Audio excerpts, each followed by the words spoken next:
योग वशिष्ठ महारामायण सुनते रहने के लिए हमारे चैनल को सब्सक्राइब करें और बेल आइकन जरूर दबाएं।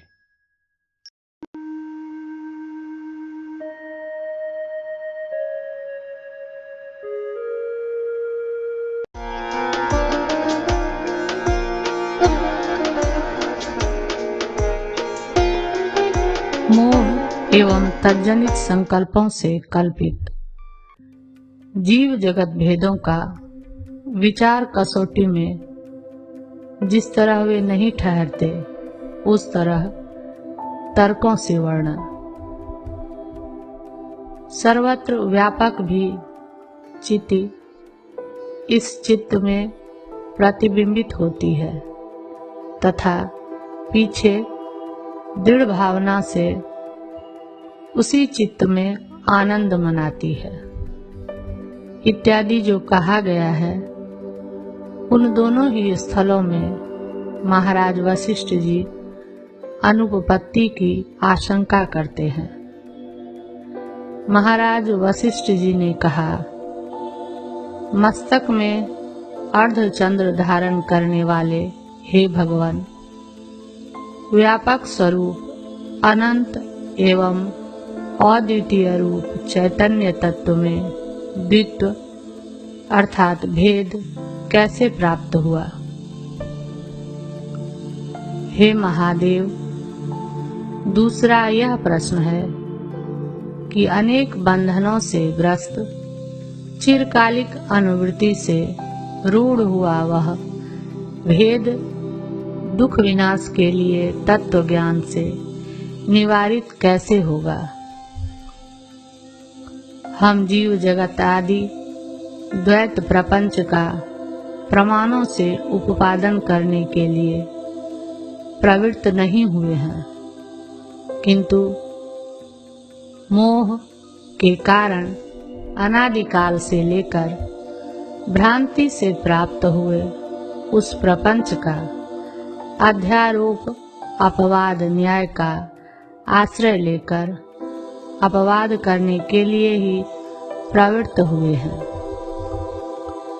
अध्यारोप में जो सृष्टि के प्रारंभ काल में काम, कर्म, वासना आदि निमित्त कारण, ब्रह्म, अविद्या आदि उपादान कारण, आकाश आदि पदार्थों की उत्पत्ति का क्रम, व्यष्टि, समष्टि, स्थूल, सूक्ष्म आदि विभाग एवं अन्नमय आदि कोश भेदों की कल्पना की जाती है, वह सब स्वयं यद्यपि असत्य है, तथापि सत्य वस्तु का परिचय कराने के लिए उपयोगी होने के कारण श्रुति ने उसकी कल्पना की है और परमार्थ सत्य वस्तु रूप प्रयोजन के सर्वसम्मत होने के कारण इतरवादियों की अपेक्षा उत्कृष्ट है।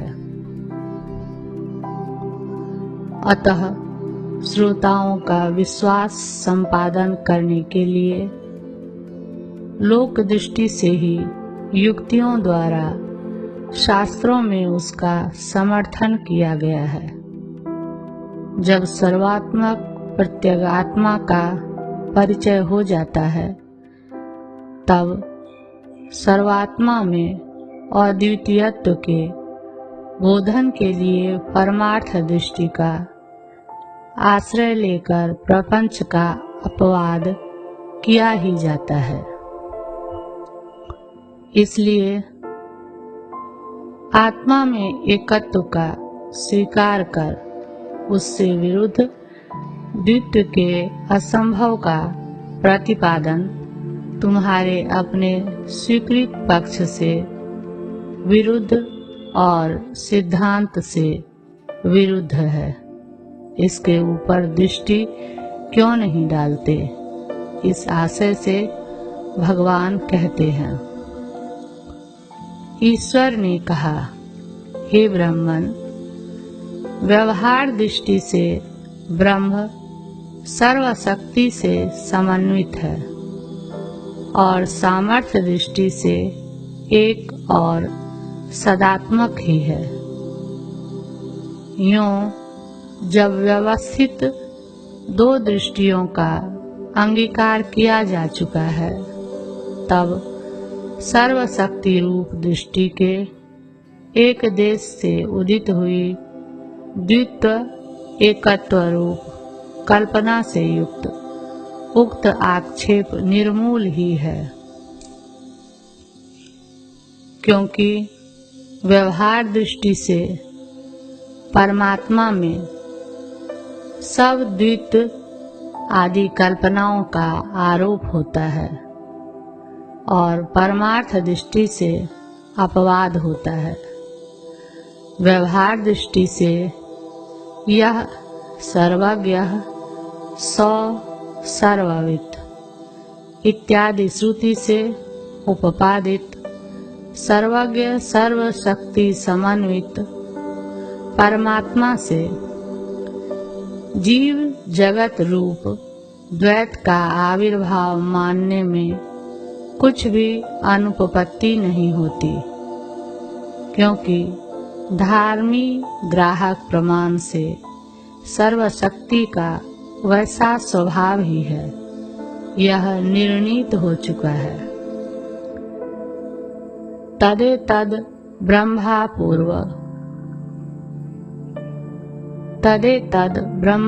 पूर्व यत्र नान्यत् पश्यति नान्यत् शृणोति इत्यादि श्रुति प्रदर्शित परमार्थ दृष्टि से गम्य चैतन्य में तो कभी भी द्वित्व और द्वित्व विरोधी एकत्व की प्राप्ति हो ही नहीं सकती। इसलिए वहाँ द्वित्व और उसके विरोधी एकत्व आदि की अनुपपत्ति बतलाना भी अयुक्त ही है। नेह नाना अस्ति किंचन न तु तद्वितीयमस्ति ततो अन्यद् विभक्तम् विभुं चिदानंदम रूपमुद्धृतम् इत्यादि श्रुतियों से द्वित्व का ही निषेध किया जाता है, एकत्व का नहीं। इसलिए अविरुद्ध एकत्व का द्वित्व समान कक्ष मानकर कैसे निषेध करते हैं, इस आशय से कहते हैं सद ब्रह्म में द्वित्व के प्रसिद्ध हो जाने पर उसका निषेध करने के लिए एकत्व की कल्पना की जाती है, एवं उसी ब्रह्म में एकत्व के सिद्ध हो जाने पर वही एकत्व दूसरे एकत्व को लेकर द्वित्व के रूप में कल्पित होता है। यूं उन दोनों की कल्पना परस्पर सापेक्ष होने के कारण वे दोनों ही तुल्य कक्ष ही हैं। वे दोनों कल्पनाएं चिद्रूप ही हैं। चिद्रूप होने के कारण वह द्वित्व कल्पना अपना स्वतंत्र अस्तित्व नहीं रखती। एकत्व धर्म भी यदि चैतन्य से अतिरिक्त मान लिया जाए तो चिदेक रस स्वरूपता का व्याघात हो जाएगा। अतः दोनों असत रूप हैं, यह तात्पर्य है। यहाँ पर एक वस्तु का अभाव होने से एकत्व और द्वित्व दोनों का भी अभाव है, क्योंकि एक के बिना द्वितीय नहीं होता और द्वितीय के बिना एकता नहीं होती। अब उपदेश आदि व्यवहार के लिए व्यवहार दृष्टि और परमार्थ दृष्टि दोनों का सम्मिश्रण मानने पर भी दो तरह की सत्ताओं की कल्पना से परमार्थ सत स्वरूप वस्तु में व्यवहारिक सत्तावश से जीव जगत रूप द्वैत की स्थिति का स्वीकार करने में विरोध नहीं है। कार्य और कारण दोनों में परमार्थतः अनुगत कारण ही एकमात्र तत्व है। अतः उन दोनों की एक रूपता ही रहती है। जैसे बीज आदि के भी जो फिर फल में पर्यवसित हुए हैं वही यह है। इस प्रकार प्रत्यभिज्ञायमान अनुस्यूत द्रव्य में एकमात्र विकार से ही नानात्व की कल्पना होती है, वैसे ही प्रकृति में नानात्व की कल्पना होती है। यदि सब विकारों में पारमार्थिक सत्ता से भिन्न दूसरी व्यवहारिक सत्ता का स्वीकार नहीं करते तो द्वैत चिद विकल्प ही है, यह फलित हुआ। ऐसी स्थिति में राहु और उसके मस्तक में द्वैत का विरोध उठने के सदृश ही आपका आक्षेप है।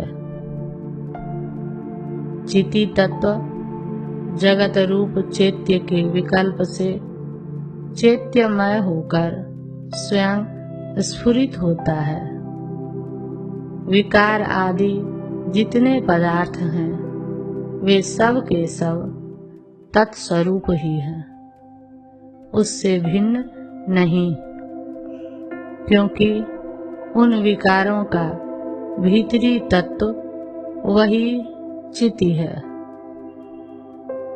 इसलिए माया और उनके कार्यों की पृथक सत्ता है, यह पक्ष अपृथक सत्ता है, यह पक्ष असत्ता है, यह पक्ष या वे किसी तीसरे प्रकार के हैं। यह पक्ष या अनेक वादियों द्वारा कल्पित वे प्रधान परमाणु क्षणिक, अक्षणिक, विज्ञान और शून्य रूप, इनमें से चाहे जिस किसी पक्ष का भी तुम अवलंबन करो फिर भी असंग, अद्वय, चिन्ह मात्र वस्तु से तनिक भी स्पर्श न कर रहे सब पक्ष एकमात्र चैतन्य से ही सिद्ध है। इसलिए जहाँ चिति को भी बंध प्राप्ति ही नहीं होती, वहाँ उस पक्ष में अनिर्मोक्ष की शंका का उद्भावन तो दूर से ही निरस्त है। उसकी सारता का ही उत्पादन करते हैं। यतः षड्भाव विकारात्मक तथा उनके आश्रय घट आदि स्वरूप यह प्रपंच विकल्पात्मक है। अतः वह एकमात्र सद्वस्तु से ही आविर्भूत होकर जलाहरण आदि अनेक विध कार्य कारणता आदि से वस्तुओं में सार्थकता प्राप्त करता है, अर्थात उसका भोग में पर्यवसान हो जाता है। चिति में पर्यवसानता रूप ही भोग पदार्थ है, इसलिए चिन्ह मात्र ही सारभूत वस्तु है। उस तरह जब जगत एकमात्र विकल्प स्वरूप ही सिद्ध हो चुका, तब उसमें कोई पदार्थ जल तरंग आदि व्यवहारिक रूप, कोई मरु मरीचिका जल तरंग आदि प्रतिभाषिक रूप और कोई वंध्यापुत्र खरगोश के सिंह आदि अत्यंत असत स्वरूप ही है। यूं जो अवान्तर विलक्षणता के विकल्प होते हैं वे भी अज्ञानी को ही होते हैं। जिस तत्वज्ञानी की दृष्टि में खरगोश के सींग से समुत्पन्न धान और जौ आदि के अंकुर भी ब्रह्म स्वरूप होने के कारण जब सत्य रूप है, तब उसकी दृष्टि में जल में प्रसिद्ध जो तरंग है वे भी पर्वत के मस्तक पर कल्पित जल के तरंग सदृश ही हैं।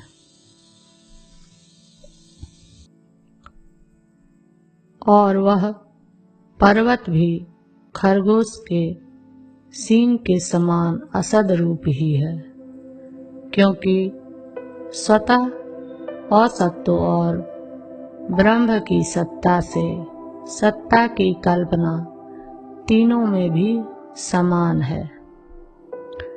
हे विप्र, इस संसार में अज्ञान जनित संपूर्ण पदार्थों में परस्पर व्यावृत्ति स्वरूप परस्पर एक दूसरे से भिन्नता रूप जो व्यवच्छेद पार्थक्य है, उसे तत्व साक्षात्कार ही एकता में पर्यवसित कर देता है, यानी टूटे फूटे अनेक टुकड़ों को एक में जोड़ देने की नाई एकता में पहुंचा देता है।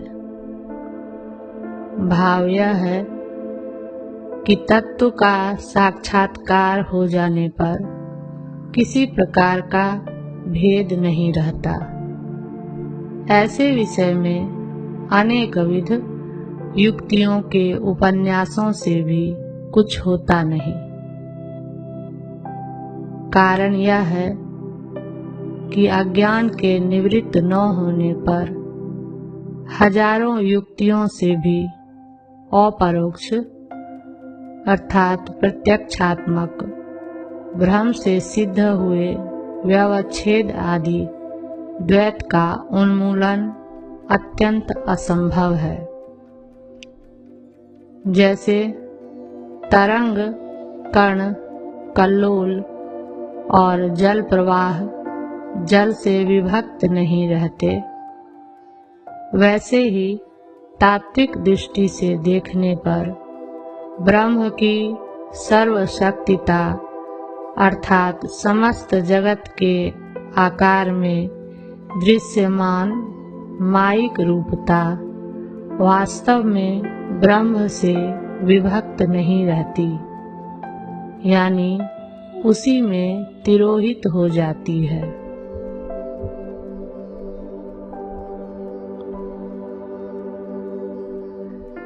भद्र, जिस प्रकार फूल, कोपल, पत्ता आदि लता से वास्तव में भिन्न नहीं है, वैसे ही द्वित्व, एकत्व, जगत्व, त्वंत्व, अहंत्व आदि भी चिति से भिन्न नहीं है।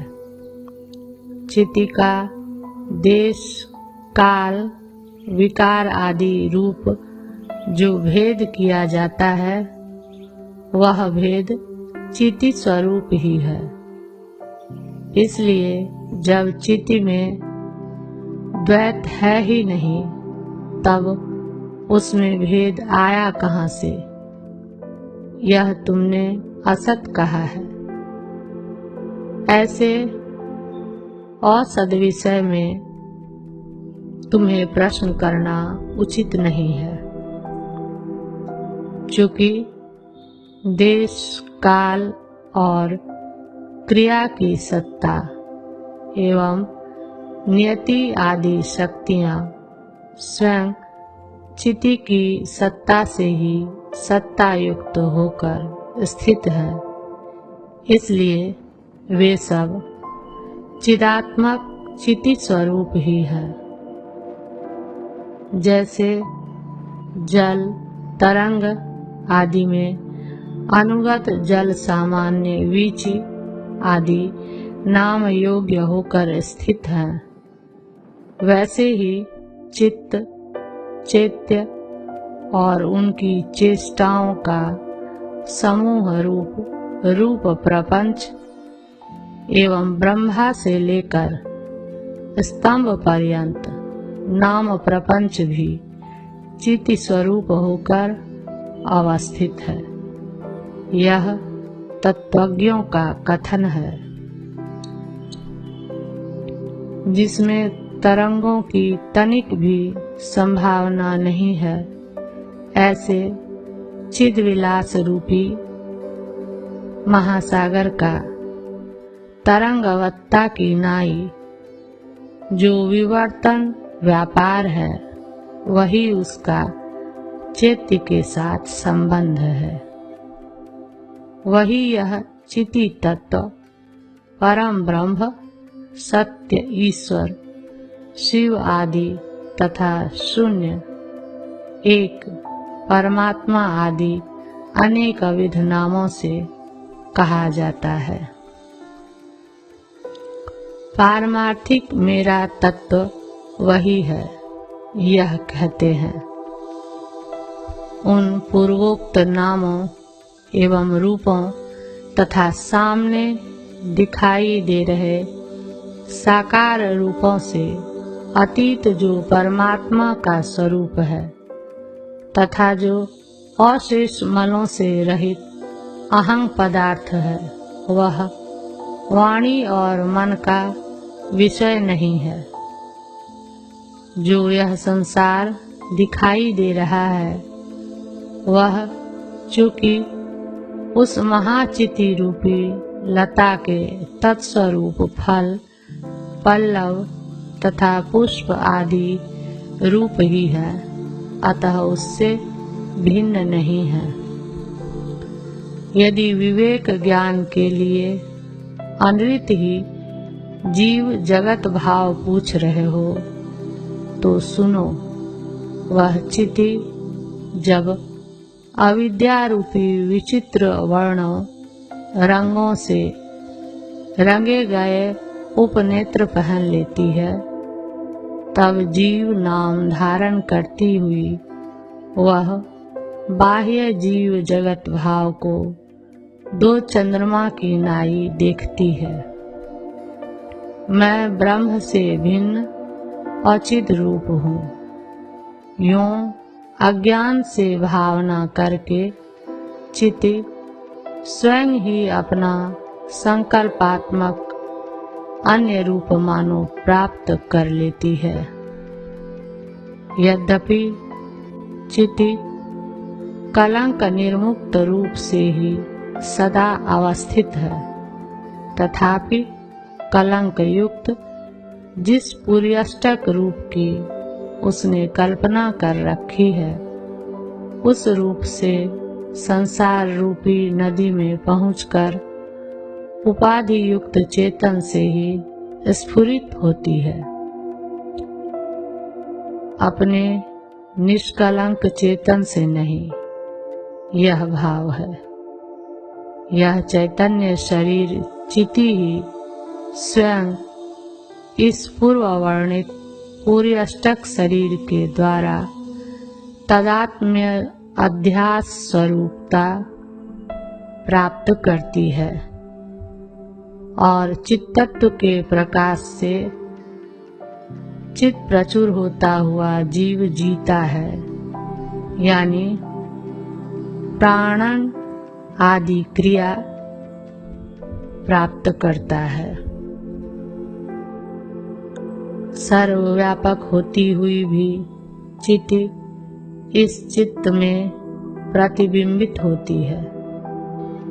इस वचन पर किए गए आक्षेप का उक्त रीति से समाधान कर अब दृढ़ भावना से पश्चात उसी में चिति अहंता शक्ति वाली होती है। इस वचन पर किए गए आक्षेप का समाधान करने के लिए चिति को स्थूल देह प्राप्ति का क्रम बतलाते हैं। जीव रूपता को प्राप्त हुई यह लोकांतरगामी सूक्ष्म शरीर रूप भी चिति पंचभूतात्मक स्थूल देह विषयक संस्कार स्वरूप होकर देह प्राप्ति के लिए मैं धान, जव, तिल, उड़द आदि द्रव्य रूप हो गई हूँ, यूं भली प्रकार जानती है। इस विषय में क्षीण कर्मा अनुसयी लोग इस पृथ्वी में धान, जव, औषधि, वनस्पति, तिल, उड़द आदि यह छांदोग्य श्रुति प्रमाण रूप है। प्राणियों द्वारा खाया गया वह द्रव्य तत्काल ही धातु रूप हो जाता है। तदंतर अनुभवात्मक ब्रह्म ही स्त्रियों में सेचन क्रम से मैं स्थूल देह स्वरूप हूँ यूं जानता है। उक्त अहंता आदि क्रम से तत्काल जनित स्थूल देहानुभव रूप भ्रम के कारण चक्षु आदि के द्वारा स्थावर जंगम रूप समस्त बाह्य जगत जानता है। पुनः उसकी वासना से स्वयं भी पर्याप्त रूप से तत्त पदार्थ स्वरूप हो जाता है। यदि शंका हो कि जिस स्थल में मच्छर आदि सूक्ष्म देह का त्याग हुआ है उस स्थल में उक्त देहाकार वासनात्मना सूक्ष्म रूप से स्थित हुए पूर्यष्टक के दृढ़ अभ्यस्त मच्छर के आकार की और सूक्ष्मपन की निवृत्ति कैसे होगी तथा उसे अनभ्यस्त स्थूल हाथी के आकार का और स्थूलता का लाभ कैसे होगा।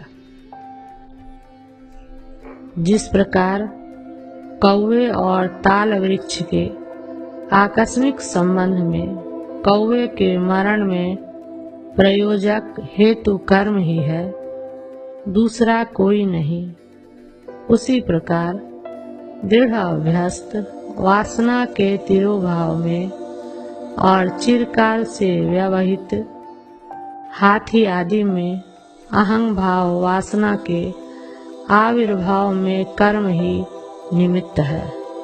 अतः वह अन्य उद्भूत हुई हाथी आदि की वासना के संबंध से चिरकाल से अभ्यस्त हुए भी सूक्ष्म मच्छर आदि आकार का त्याग करता है।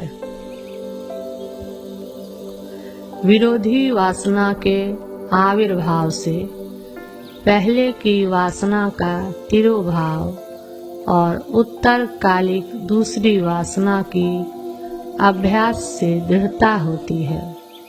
इस विषय में दृष्टांत कहते हैं। अपने ही द्वैत संकल्प से एक में ही द्वैत की ऐसे प्रवृत्ति हो जाती है जैसे पुरुष की वेताल कल्पना से उसमें भयंकर भासुर वेताल प्रवृत्त हो जाता है।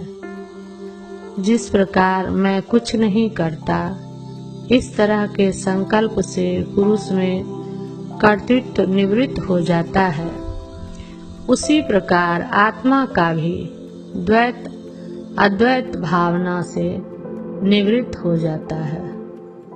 द्वैत संकल्प से अद्वितीय वस्तु में भी द्वित्व की प्राप्ति हो जाती है और अद्वैत भावना से अनेकात्मक जगत का भी द्वित्व नष्ट हो जाता है।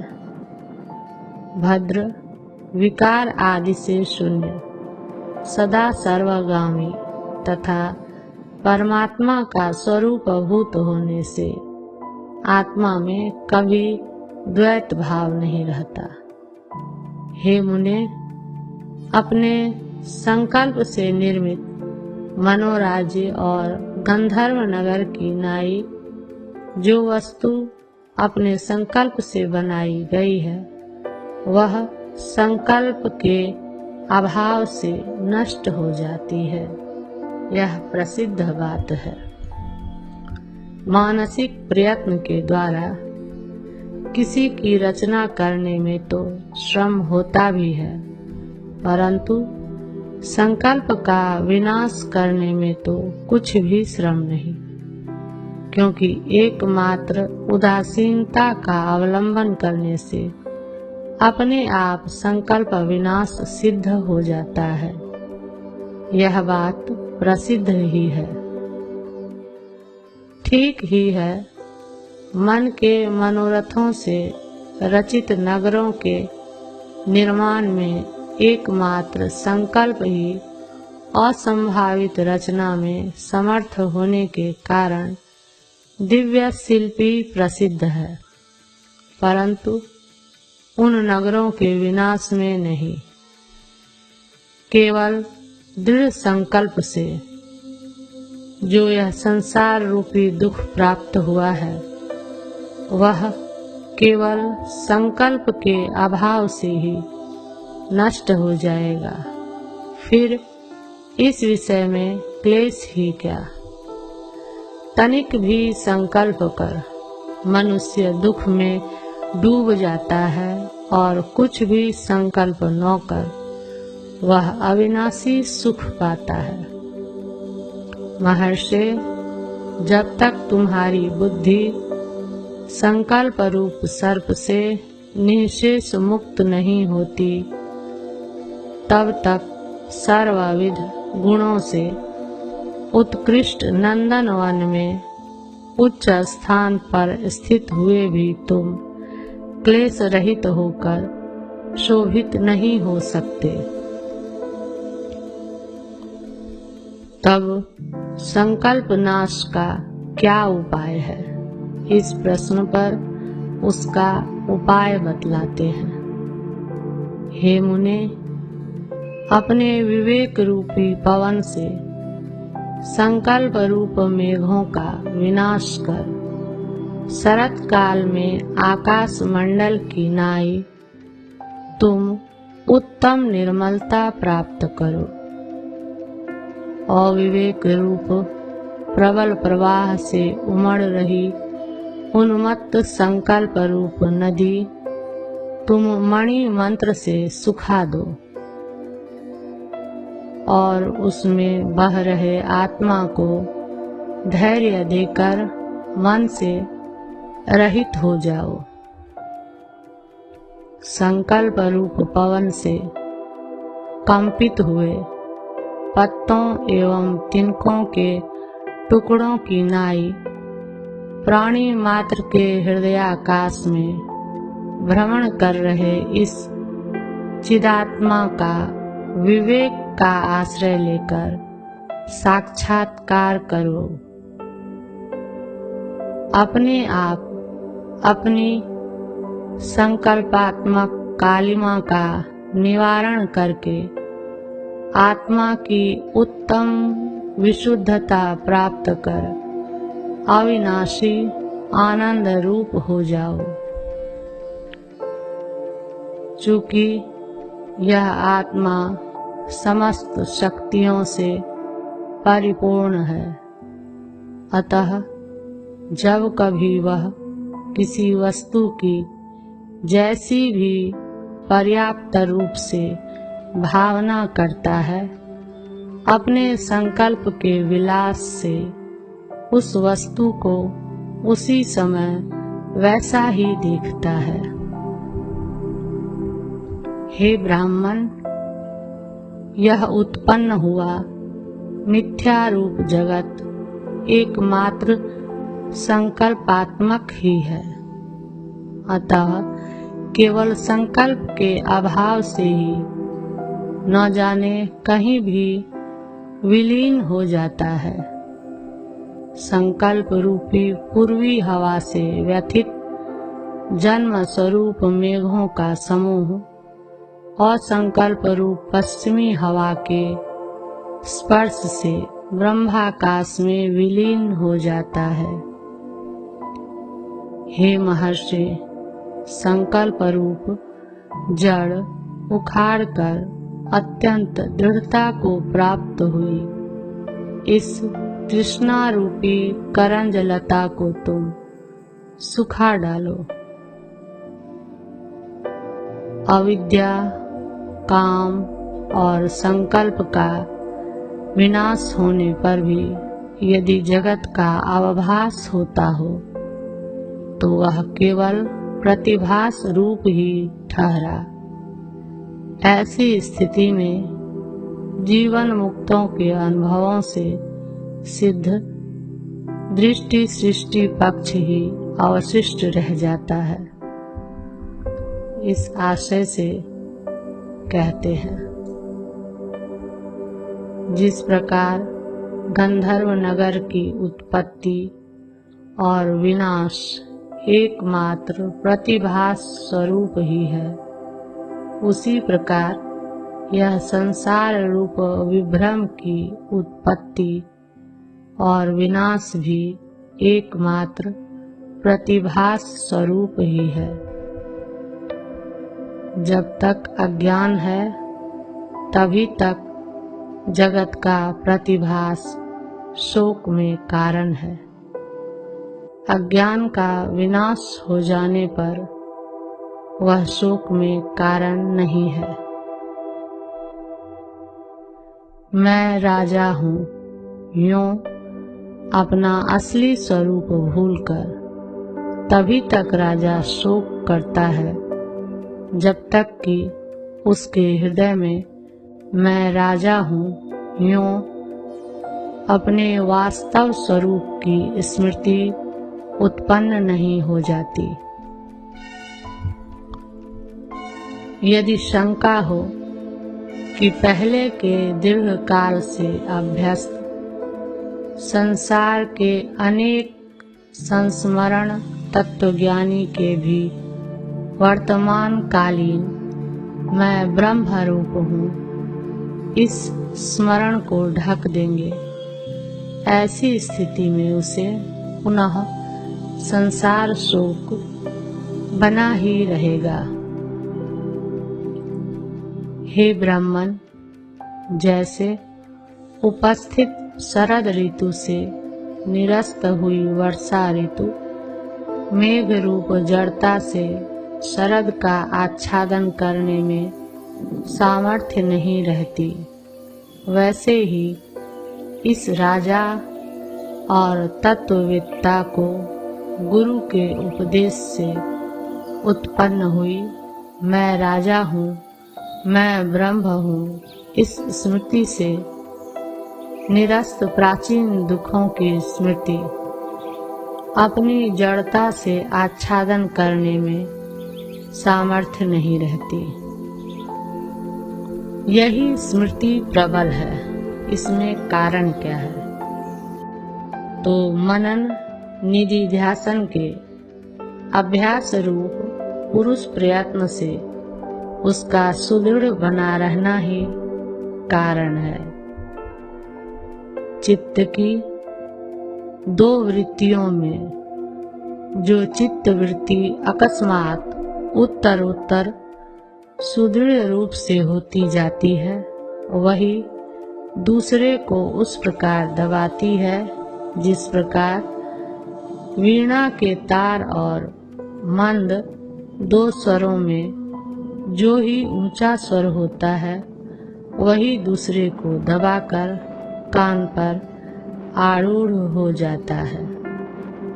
बिना विच्छेद के निरंतर चल रही मैं ब्रह्म हूँ, यह स्मृति ही मेरी मुख्य मानस पूजा है, दूसरी नहीं। इस आशय से कहते हैं, हे मुने, मैं अद्वितीय शिवरूप देव हूँ, वही देव स्वरूप अद्वितीय शिव तुम्हारे अहंकार से उपलक्षित नित्य अपरोक्ष चिदेक रस स्वरूप मैं ही हूँ।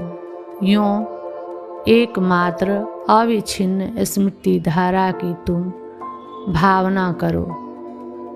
उस प्रकार की देव पूजा रूप भावना से ही युक्त हुए तुम अवश्य ही उक्त शिव रूप हो जाओगे, दूसरी बाह्य पूजा से नहीं।